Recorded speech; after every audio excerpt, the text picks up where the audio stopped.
ஓம் ஸ்ரீ குருப்யோ நமஹ. தென்னாருடைய பெரியவா போற்றி, எந்நாட்டவர்க்கும் இறைவா போற்றி. சர்வஜ்ஞா சர்வவ்யாபி பெரியவா சரணம். மாயப்பிறப்பருக்கும் மகா பெரியவாடி போற்றி. ஓம் ஸ்ரீ மகாமகணபதயே நமஹ. ஸ்ரீ சந்திரசேகராமிருதம் அமிர்ததாரை 1286 தெய்வத்தின் குரல் 5ஆம் பாகம். அத்தியாயம் ஸ்ரீ சங்கர சரிதம். தலைப்பு ஸ்ரீ சங்கரரின் கால நிர்ணயம். இதன் இன்றைய உபதலைப்பு சுதத்ரோஹி விஷயம். சுதத்ரோஹி என்று 7ஆம் நூற்றாண்டு பிள்ளைக்கரிக்காரரை சொன்னதற்கு என்ன ஆன்சர்?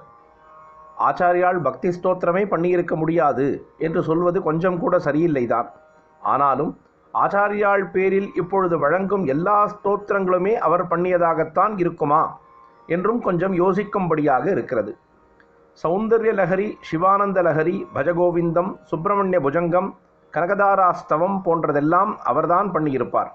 ஆனாலும் ஒரு சில ஸ்தோத்திரங்களை பார்க்கும் பொழுது வேறு விதமாக நினைக்கும்படி அகச்சான்று கிடைக்கிறது. உதாரணமாக தேவி அபராத க்ஷமாபன ஸ்தோத்திரம் என்று ஆச்சாரியால் இயற்றியதாக ஒன்று இருக்கிறது. அதில்தான் கெட்ட பிள்ளை பிறப்பதுண்டு, ஆனால் கெட்ட அம்மா ஒருத்தி ஒரு நாளும் இருப்பதில்லை. குபுத்ரோ ஜாயேத குவச்சிதபி குமாதா ந பவதி என்று வருவது.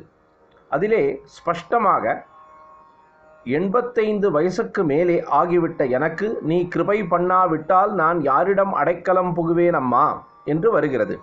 பின் குறிப்பு: மயா பஞ்சாஷீதோதிகம் அபனீதேது வயசி. 32 வயசு இருந்த ஆச்சாரியால் இப்படி சொல்லியிருக்க முடியுமா?